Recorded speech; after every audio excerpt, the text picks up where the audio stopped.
ಎಲ್ಲರಿಗೂ ಶುಭೋದಯ. ಇವತ್ತು ಮೊದಲ ಫ್ಯಾಮಿಲಿ ರೋಡ್ ಟ್ರಿಪ್ ಶುರು ಮಾಡ್ತಾ ಇದ್ದೀವಿ.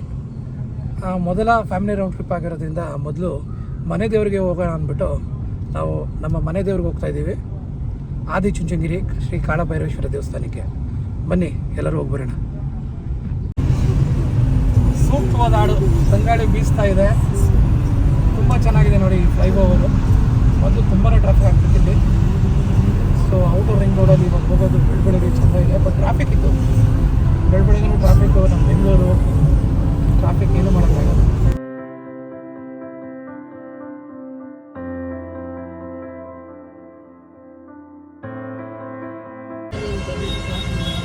ಟ್ರಾಫಿಕ್ ಬಂದಿದೆ. ಇಲ್ಲಿಂದ ನಾವು ನೆಲಮಂಗಲ ರೋಡ್ಗೆ ಕನೆಕ್ಟ್ ಆಗ್ತೀವಿ.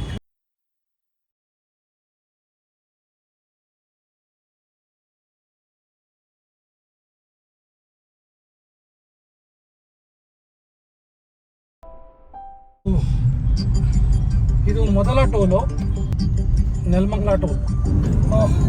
ಸುಂದರವಾದ ಆಂಜನೇಯ ದೇವಸ್ಥಾನ ಇದೆ ನೋಡಿ. ಮಾರುತಿ ಸಾಯಿಧಾಮ ದೇವಸ್ಥಾನ ತುಂಬ ಚೆನ್ನಾಗಿದೆ. ಇದಕ್ಕೂ ಒಂದ್ಸಲ ಭೇಟಿ ಕೊಡಬೇಕು.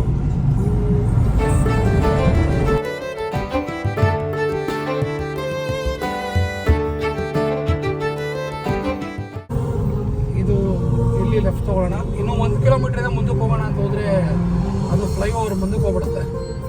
ಸೊ ಇಲ್ಲೇ ಲೆಫ್ಟ್ ತೊಗೊಂಡು ಈಗ ನಾವು ಲೆಫ್ಟ್ ತೊಗೊಂಡು ಸರ್ವಿಸ್ ರೋಡ್ ಕನೆಕ್ಟ್ ಆದ ತಕ್ಷಣ ಇಲ್ಲಿ ಒಂದು ಆಂಜನೇಯ ಕಾಣಿಸುತ್ತೆ, ತುಂಬ ಚೆನ್ನಾಗಿರುತ್ತೆ. ತುಂಬ ಸಲ ಅಲ್ಲಿ ಹೋಗಿದ್ದೀವಿ ನಾವು. ಅಲ್ಲಿ ಆಂಜನೇಯ ದೇವಸ್ಥಾನ ಚೆನ್ನಾಗಿತ್ತು, ಇಲ್ಲಿ ಆಂಜನೇಯ ಪ್ರತಿಮೆ ಚೆನ್ನಾಗಿದೆ. ಜೈ ಆಂಜನೇಯ. ಇಲ್ಲಿ ನಾವು ಎಡಗಡೆ ತಗೋಬೇಕಾಗತ್ತೆ.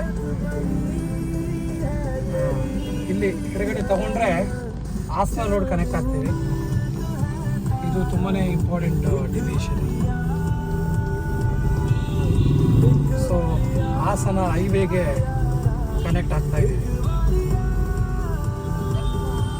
ನೋಡಿ. ಇದೆ ಹಾಸನ ಹೈವೇ. ಟೋಲ್ ರೋಡು ಚೆನ್ನಾಗಿದೆ, ರೋಡು ಆರಾಮಾಗಿ ಹೋಗ್ಬೋದು. ಚಿಕ್ಕಪ್ಪ, ಪೂಜೆ ಗೀಜೆ ಎಲ್ಲ ಮುಗಿಸ್ಕೊಂಡು ವಿಭೂತಿ ಇಟ್ಕೊಂಡು ಕುಂಕುಮ ಇಟ್ಕೊಂಡು ಬಂದಿದ್ಯಾ? ಸೊ ನಡಿ, ನಿಮ್ ಕಾರ್ ಹಿಂದೆ ಇದೆಯಾ? ಹಿಂದೆ ಇದೆ. ಬನ್ನಿ ಬನ್ನಿ, ಆಯ್ತು, ಓಕೆ. ದೇವಸ್ಥಾನಕ್ಕೆ ಸರಿ, ನೀವು ಮುಂದೆ ಹೋಗಿ ನಾವು ಹಿಂದೆ ಬರ್ತಾ ಇರ್ತೀವಿ, ಕಾಲ ಮಾಡ್ತೀವಿ. ಆಯ್ತಾಯ್ತು. ಟಿಫನ್ಗೆಲ್ಲ ನಿಲ್ಸಿ. ನಿಲ್ಸೋಣ ಟಿಫನ್ಗೆ. ಇದು ಹಾಸನ ಹೈವೇ. ಇಲ್ಲಿಂದ ಹಾಸನ 156 ಕಿಲೋಮೀಟರ್ ಆದರೆ Kunigal 43 kilometre, Mangaluru 321 kilometre. So ಈ ಹೈವೇ ತುಂಬ ಚೆನ್ನಾಗಿದೆ. ಟೋಲ್ ಬಂದಿದೆ. ಇಷ್ಟೊಂದು ವೆಹಿಕಲ್ಸ್ ಬಿಡುಗಡೆಗೆ. ಈಗ 7:20 ಇಷ್ಟೊಂದು ವೆಹಿಕಲ್ಸ್ ಏನೋ ಗೊತ್ತಿಲ್ಲ ನೋಡಿ. ಯಾವಾಗಲೂ ನಾವು ನಿಂತಿರೋ ಸಾಲಲ್ಲಿ ಯಾವಾಗಲೂ ಕ್ಯೂ ಇರುತ್ತೆ. ಅಕ್ಕಪಕ್ಕ ಇರೋ ಸಾಲುಗಳೆಲ್ಲ ಮುಂದಕ್ಕೆ ಹೋಗ್ತಾ ಇರುತ್ತೆ. ಎಲ್ರಿಗೂ ಹಿಂಗೆ ಆಗತ್ತಾ? ಎಲ್ರಿಗೂ ಹಿಂಗೆ ಆಗಕ್ಕೆ ಸಾಧ್ಯ ಇಲ್ಲ, ಯಾಕಂದ್ರೆ ಮುಂದೆ ಹೋಗೋರು ಇದಾರಲ್ಲ.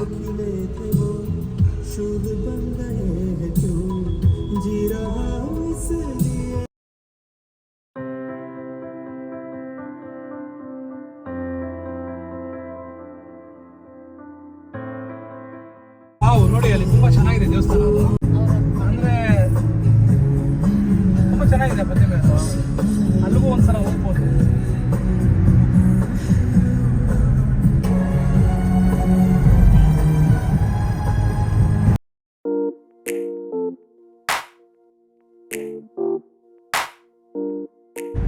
ಪಂಚಮುಖಿ ಆಂಜನೇಯ ತುಂಬಾ ಚೆನ್ನಾಗಿದೆ. ಒಂದು 64 ಅಡಿ ಎತ್ತರ ಇರಬೇಕು ಅನ್ಸುತ್ತೆ ಪ್ರತಿಮೆ, ಸರಿಯಾಗಿ ನೆನಪಿಲ್ಲ. ತುಂಬ ಚೆನ್ನಾಗಿದೆ. ಇಲ್ಲಿಗೆ ಬಂದವರು ಅಲ್ಲಿಗೂ ವಿಸಿಟ್ ಕೊಡ್ಬೋದು. ಮಸ್ಟ್ ವಿಸಿಟ್ ಪ್ಲೇಸ್ ಅದು.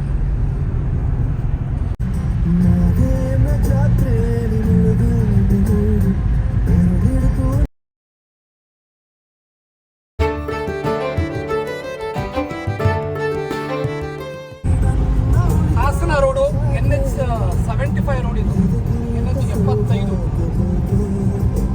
ಅದ್ಭುತವಾಗಿದೆ ರೋಡ್. ಆ್ಯಕ್ಚುಲಿ ಟೋಲ್ ಕೊಡೋದು ಏನು ಮೋಸ ಇಲ್ಲ ಬಿಡಿ. ರೋಡ್ ಚೆನ್ನಾಗಿ ಮೇಂಟೈನ್ ಮಾಡಿದ್ದಾರೆ.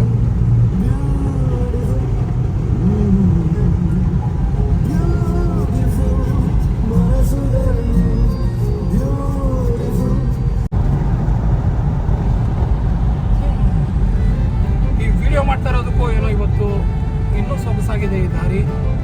ಜೊತೆಗೆ ಮಳೆ ಬಂದು ಎಲ್ಲ ಹಸರಾಗಿ ಇಟ್ಸ್ ಗಿವಿಂಗ್ ಅಮೇಝಿಂಗ್ ಎಕ್ಸ್ಪೀರಿಯನ್ಸ್.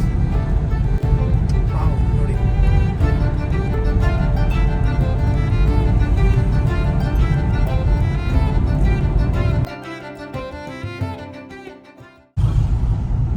ಈ ರೋಡಲ್ಲಿ ಎಡಗಡೆ ತಗೊಂಡ್ರೆ ನಾವು ಯಡಿಯೂರು ಸಿದ್ಧಲಿಂಗೇಶ್ವರ ದೇವಸ್ಥಾನಕ್ಕೆ ಹೋಗ್ತೀವಿ. ತುಂಬ ಹತ್ರನೇ ಇದೆ ಇಲ್ಲಿಂದ, ಆನ್ ದ ವೇ. ತುಂಬಾ ಚೆನ್ನಾಗಿರೋಂಥ ಒಂದು ಪ್ರಸಿದ್ಧವಾದ ದೇವಸ್ಥಾನ. ಅದನ್ನು ತುಂಬ ಜನ ದೇವಸ್ಥಾನಕ್ಕೆ ಹೋಗ್ತಾರೆ. ನೋಡಿ ಮುಗಿಲು ಮುಟ್ಟೋಂಗಿದೆ. ಅಬ್ಬಬ್ಬಬ್ಬ. ಧ್ರುವ ತಾರೆ ಹಾಡಿನ ಜೊತೆಗೆ ಧ್ರುವ ತಾರೆ ಹೋಟೆಲ್ಗೆ ಹೋಗ್ತಾ ಇದ್ದೀವಿ. ಇಲ್ಲಿ ಹಸ್ವಾಗ್ತಿದೆ, ನಾಷ್ಟ ಮಾಡೋಣ. ಸೊ ಧ್ರುವ ತಾರೆಯಲ್ಲಿ ಮಸಾಲೆ ದೋಸೆ ತಿಂತಾ ಇದ್ದಾರೆ ಆಂಟಿ. ಹೇಗಿದೆ ಆಂಟಿ ಮಸಾಲೆ ದೋಸೆ? ಸೂಪರ್. ಹೇಗಿದೆ ನಮ್ಮ ಶಿವಶಂಕರ್ ಅವರು ಮಸಾಲೆ ದೋಸೆ ಹೇಗಿದೆ? ಚೆನ್ನಾಗಿದೆಯಾ?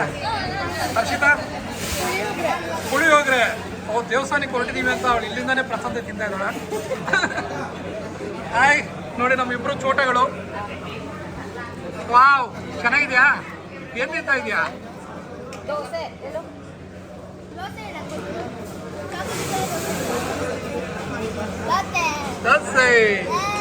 ಸೊ ಎಲ್ಲರೂ ಮಸಾಲೆ ದೋಸೆ, ಇಡ್ಲಿ, ವಡ, ಕೇಸರಿ ಬಾತು. ಏನಮ್ಮ ರೋಹಿಣಿ ಹೆಂಗಿದೆ ಮಸಾಲೆ ದೋಸೆ? ಚೆನ್ನಾಗಿದೆಯಾ? ಏನು ಹೇಳು, ನೀನು ಮಾಡ್ದಷ್ಟು ಚೆನ್ನಾಗಿರಲ್ಲ ಅನ್ಸುತ್ತೆ.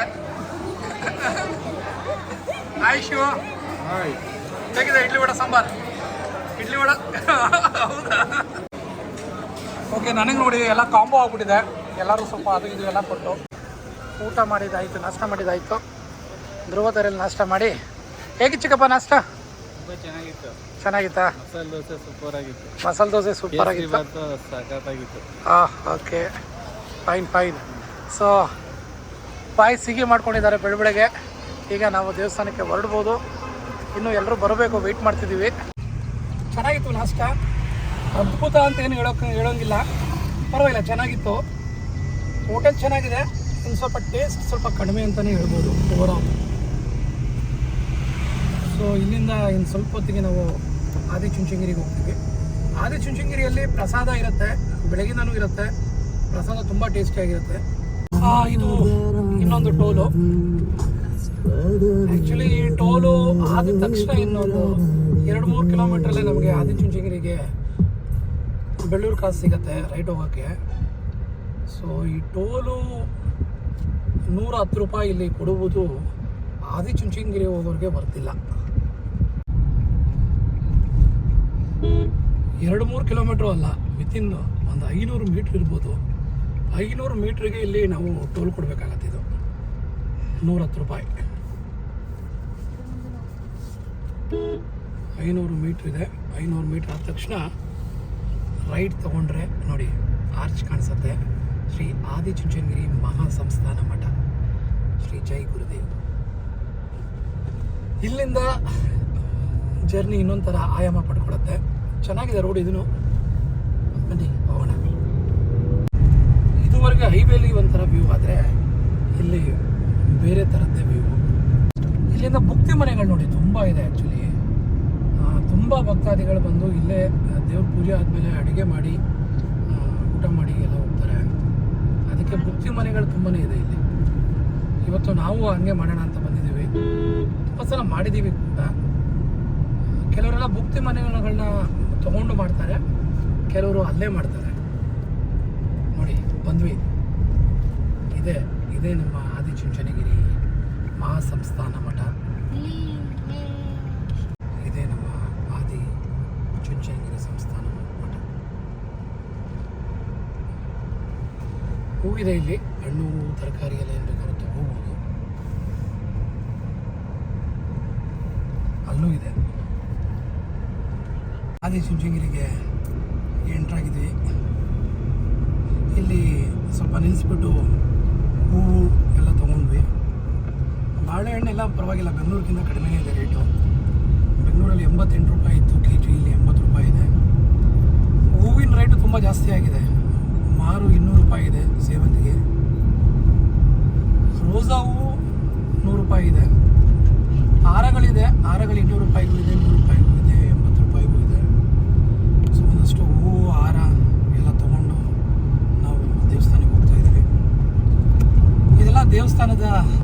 ಜಾಗ. ಅಲ್ಲಿ ಎಡಗಡೆಗೆ ನೋಡಿ, ಅಲ್ಲಿ ಕಲ್ಯಾಣಿ ಬರುತ್ತೆ. ಕಲ್ಯಾಣಿ ತುಂಬ ಚೆನ್ನಾಗಿದೆ. ಅದೇ ಕಲ್ಯಾಣಿಯಲ್ಲೆಲ್ಲ ಸ್ನಾನ ಮಾಡ್ಕೊಂಡೆಲ್ಲ ದೇವಸ್ಥಾನಕ್ಕೆ ಹೋಗ್ತಾರೆ. ಸೊ ಅದಲ್ಲದೆ ಇದು ದೇವಸ್ಥಾನದ ಒಂದು ಸರ್ಕಲ್ಲು. ಸೊ ಇಲ್ಲೆಲ್ಲ ಜಾತ್ರೆ ಸಮಯದಲ್ಲಿ ನೋಡ್ಬೇಕು ನೀವು. ತುಂಬಾ ರಶ್ ಇರುತ್ತೆ. ಹೆಚ್ಚು ಇಡೋಕ್ಕೆ ಇದಿರಲ್ಲ ಜಾಗ. ದೇವಸ್ಥಾನಕ್ಕೆ ಬಂದರೆ ಒಂದು ಮನಃಶಾಂತಿ ಸಿಗುತ್ತೆ, ಮನಸ್ಸಿಗೆ ಖುಷಿ ಸಿಗುತ್ತೆ. ಅದು ಆಲ್ರೆಡಿ ಸಿಗೋಕ್ಕೆ ಶುರುವಾಗಿದೆ.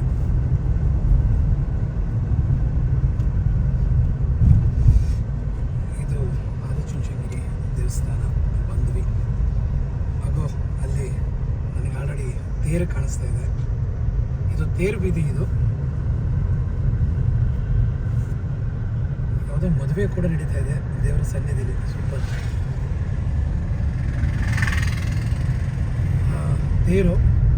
ತೇರು ಬೀದಿ. ಸೊ ಈ ಬೀದಿಯಲ್ಲೇ ತೇರನ್ನ ಎಳೆಯೋದು. ಇದು ಕದ್ದ ತೇರು, ಅದಕ್ಕೆ ರಾತ್ರಿ ತೇರು ಎಳೀತಾರೆ. ಅದು ಒಂದು ಚಂದದ ಕಥೆ. ಅದು ಭೈರವೇಶ್ವರ ವೆಂಕಟೇಶ್ವರ ಸ್ವಾಮಿ ಹತ್ರ ತೇರನ್ನ ಕತ್ಕೊಂಡು ಬಂದಿದ್ದು ನೋಡಿ. ಇದೆ ಮುಖ್ಯ ದ್ವಾರ. ವಾವ್.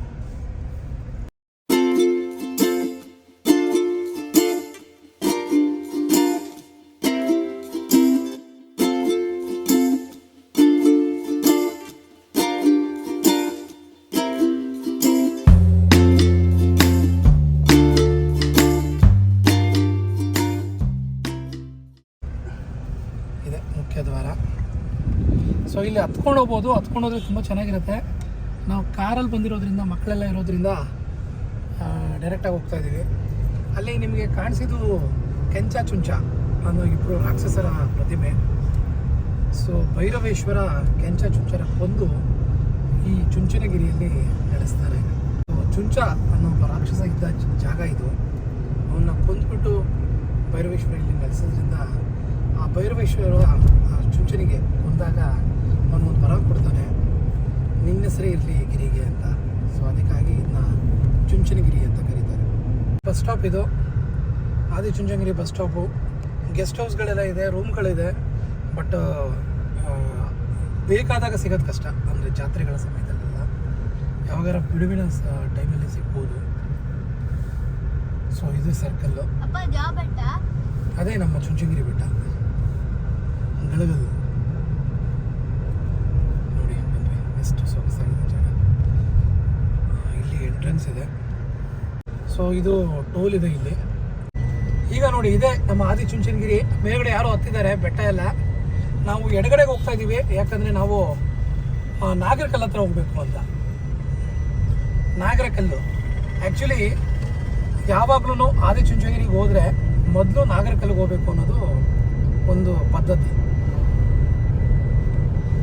ನಾನು ನಿಮ್ಗೆ ಹೇಳ್ತಾ ಇದ್ದೆ ಕದ್ದ ತೇರು ಅಂತ. ಭೈರವೇಶ್ವರ ವೆಂಕಟೇಶ್ವರ ಸ್ವಾಮಿ ಜೊತೆಗೆ ಪಗಡೆ ಆಡಿ ಪಗಡೆಯಲ್ಲಿ ಸೋತು ವೆಂಕಟೇಶ್ವರ ಸ್ವಾಮಿ ಮಲಗಿದ್ದಾಗ ಒಂದು ತೇರನ್ನ ಕತ್ಕೊಂಡು ಅದನ್ನ ಜೋಡಿಗೆಗೆ ಹಾಕ್ಕೊಂಡು ಭೈರವೇಶ್ವರ ಬಂದ್ಬಿಡ್ತಾರೆ ರಾತ್ರಿ. ಆವಾಗ ವೆಂಕಟೇಶ್ವರ ಸ್ವಾಮಿ ಅದನ್ನು ನೋಡಿಕೊಂಡು ಒಂದು ಆದಿಶೇಷನ ಕರೆದ್ಬಿಟ್ಟು, ಆದಿಶೇಷ ಹೋಗಿ ತೇರು ವಾಪಸ್ ತಗೊಂಡು ಬಾ ಅಂತ ಕಳಿಸಿದಾಗ ಭೈರವೇಶ್ವರನ ಆದಿಶೇಷ ಹಿಮ್ಮೆಟ್ಕೊಂಡು ಬರುತ್ತೆ. ಆಗ ಹಿಂದೆನೇ ಬಂದಾಗ ಅದು ಬಂದು ಇದೇ ಜಾಗದಲ್ಲಿ ನಿಂತ್ಕೊಂಡಾಗ ಭೈರವೇಶ್ವರ ಆದಿಶೇಷನ ಕಡೆ ತಿರುಗಿಬಿಟ್ಟು ಆದಿಶೇಷನ್ಗೆ, ನೋಡು ನೀನು ಇಲ್ಲೇ ಕಲ್ಲಾಗಿ ಹೋಗು, ನಿನಗೆ ಮೊದಲ ಪೂಜೆ ಸಿಗಲಿ ಅಂತ ಶಾಪ ಕೊಡ್ತಾನೆ. ಒಂದು ಅರ್ಥದಲ್ಲಿ ಅದು ಶಾಪ, ಒಂದು ಅರ್ಥದಲ್ಲಿ ವರ. ಶಾಪ ಯಾಕಂದರೆ ಕಲ್ಲಾಗಿ ಹೋಗು ಅಂತ ಹೇಳ್ತಾನೆ, ಆದರೆ ಮೊದಲೇ ಪೂಜೆ ಸಿಗಲಿ ಅನ್ನೋ ಒಂದು ವರನೂ ಕೊಡ್ತಾನೆ. ಸೊ ಆ ಆದಿಶೇಷ ಇಲ್ಲಿ ಕಲ್ಲಾಗಿದ್ದಾನೆ ಅನ್ನೋದು ಇಲ್ಲಿನ ಬಹು ಪ್ರಸಿದ್ಧ ಕಥೆ. ಸೊ ಅದೇ ಆದಿಶೇಷ ಈಗ ಇಲ್ಲಿ ಕಲ್ಲಾಗಿದ್ದಾನೆ. ಅವನ ನಾಗರ ಕಲ್ಲಾಗಿ ನಾವು ಪೂಜೆ ಮಾಡ್ತೀವಿ. ಕೆರೆ ಚೆನ್ನಾಗಿದೆಯಲ್ಲ ಚಿಕ್ಕಪ್ಪ ಇದು? ಚೆನ್ನಾಗಿದೆ. ಇದು ಆಲ್ಗೊಣ ಅಂತ. ಆಲ್ಗೊಣ. ಅಂದ್ರೆ ಕೊಳ ಅಂತ, ಆದ್ರೆ ಆಲ್ಗೊಣ ಅಂತೀವಿ.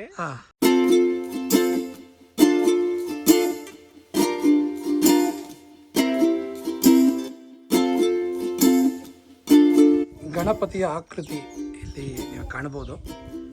ಇಲ್ಲಿ ಕಲ್ಲಿನಲ್ಲಿ ಮೂಡಿದ ಗಣಪತಿಯ ಆಕೃತಿ.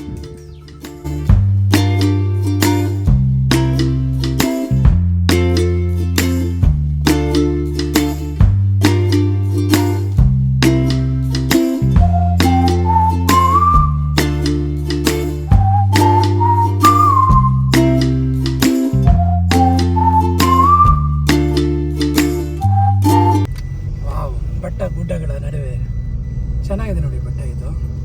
ಇದು ಆದಿಚುಂಚನಗಿರಿ ಬೆಟ್ಟದ ಒಂದು ಭಾಗ.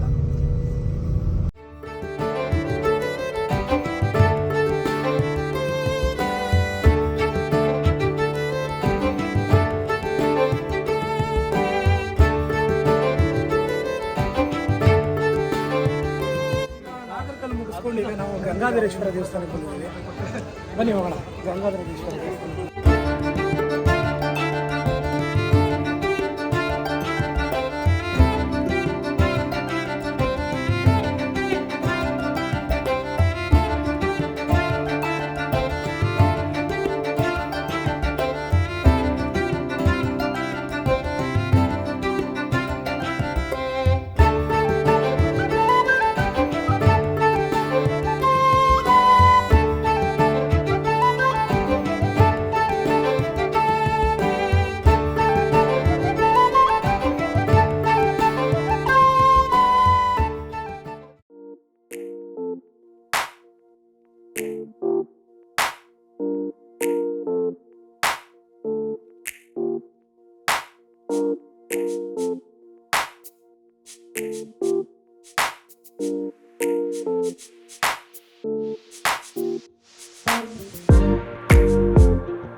ಸೊ ನಾವೀಗ ಗಂಗಾಧರೇಶ್ವರನ ದರ್ಶನ ಮಾಡಿಕೊಂಡು ಮತ್ತೆ ಮೇನ್ ದೇವಸ್ಥಾನ ಕಾಲಭೈರೇಶ್ವರ ದೇವಸ್ಥಾನ ಕಡೆ ಹೊರಟಿದ್ದೀವಿ.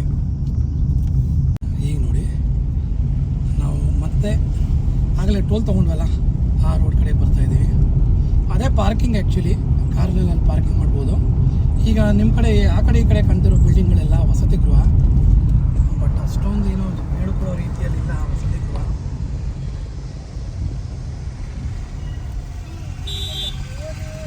ಆದರೂ ಜಾತ್ರಾ ಟೈಮಲ್ಲಿ ಯಾವ ವಸತಿ ಗೃಹದಲ್ಲೂ ವಸತಿ ಸಿಗೋದಿಲ್ಲ. ಮುಡಿ ಸೇವೆಗೆ ಹೋಗುವ ದಾರಿ. ಇಲ್ಲಿ ಮುಡಿ ಕೊಡಬೇಕು ಅಂದರೆ ಇಲ್ಲಿ ಎಡಗಡೆಗೆ ಹೋಗಿ ಮುಡಿ ಕೊಡಬೇಕು. ದೇವರಿಗೆ ಹರಕೆ ಹೊತ್ಕೊಂಡು ತುಂಬ ಜನ ಇಲ್ಲಿ ಮುಡಿಗಳನ್ನ ಕೊಡ್ತಾರೆ. ಮಗು ಹುಟ್ಟಿದ್ದು ಫಸ್ಟ್ ಟೈಮ್ ಮುಡಿ ಕೊಡೋದು ಸಹಜ.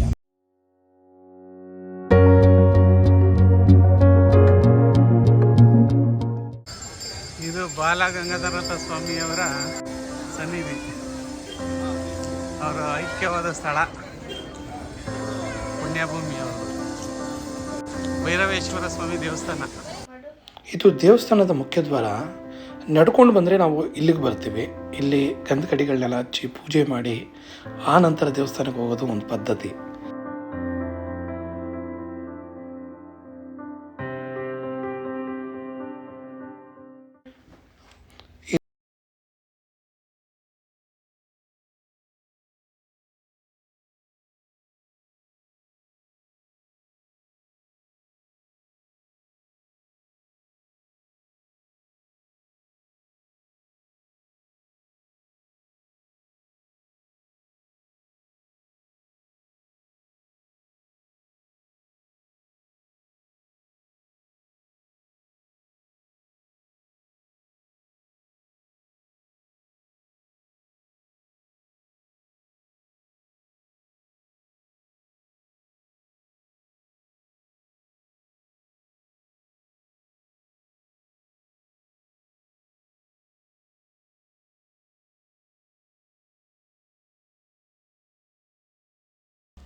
ಭಕ್ತಾದಿಗಳಿಗೆ ಪ್ರತಿದಿನ ಇಲ್ಲಿ ಪ್ರಸಾದ ವಿತರಣೆ ಇರುತ್ತೆ. ಪ್ರಸಾದ ತುಂಬ ರುಚಿಕರವಾಗಿರುತ್ತೆ ಹಾಗೂ ಸಾವಿರಾರು ಭಕ್ತರು ಈ ಪ್ರಸಾದವನ್ನು ಸೇವಿಸ್ತಾರೆ. ಇಲ್ಲಿ ಪ್ರಸಾದದಲ್ಲಿ ಅನ್ನ, ಸಾಂಬಾರು ಹಾಗೂ ಪಾಯಸ ಕೂಡ ಇರುತ್ತೆ.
ಇದು ಮೂಲ ಕಾಲಭೈರವ ದೇವಸ್ಥಾನ. ಇಲ್ಲಿ ಮೂಲ ಕಾಲಭೈರವನ ದರ್ಶನ ಪಡಿಬೋದು. ಇಲ್ಲಿ BGS ಮತ್ಸಾಲಯ ಇದೆ. ಇಲ್ಲಿ ಫಿಶ್ ಮಸಾಜ್ ಮಾಡ್ತಾರೆ, ತುಂಬ ಚೆನ್ನಾಗಿರುತ್ತೆ, ಬೇಕಾದವ್ರು ಮಾಡಿಸ್ಕೋಬೋದು.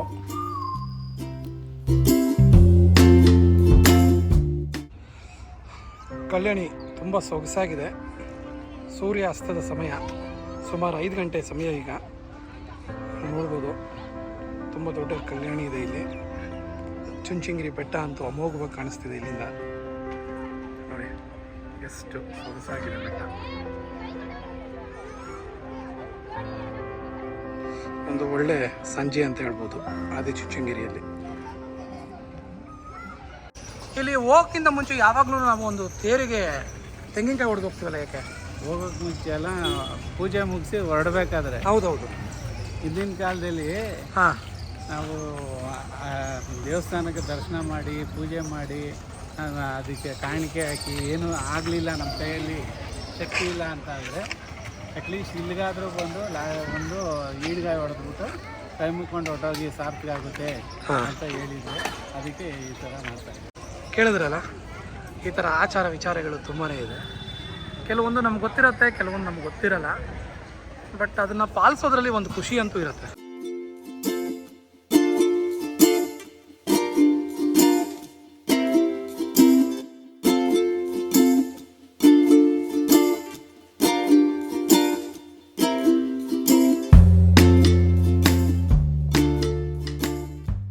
ಇವಾಗ ಬಂದ್ವಿ.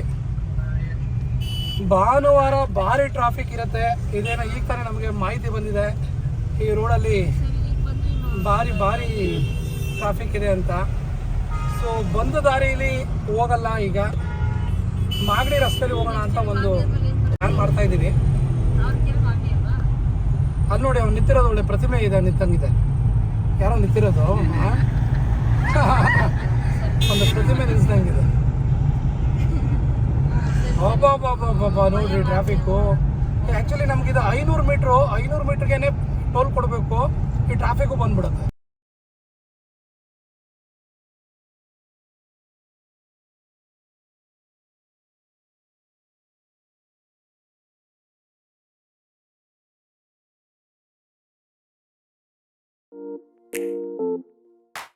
ತುಂಬ ಕತ್ಲಾಗೋಯ್ತು. ಟ್ರಾಫಿಕ್ ಬೇರೆ ಜಾಸ್ತಿ ಇದೆ ನೆಲಮಂಗಲ ರೋಡಲ್ಲಿ. ಈಗ ನೆಲಮಂಗಲಕ್ಕೆ ಹೋಗ್ಬಿಟ್ಟು ಅಲ್ಲಿಂದ ಗೊರಗುಂಟೆಪಾಳ್ಯಕ್ಕೆ ಹೋಗ್ಬಿಟ್ಟು ಬೆಂಗಳೂರಿಗೆ ಹೋಗ್ತೀವಿ ಅಂದರೆ ತುಂಬ ಕಷ್ಟ ಆಗುತ್ತೆ. ಸೊ ಮಾಗಡಿ ರೋಡಲ್ಲಿ ಬೆಂಗಳೂರಿಗೆ ಹೋಗಬೇಕು ಅಂತ ನಿರ್ಧಾರ ತಗೊಂಡಿದ್ದೀವಿ.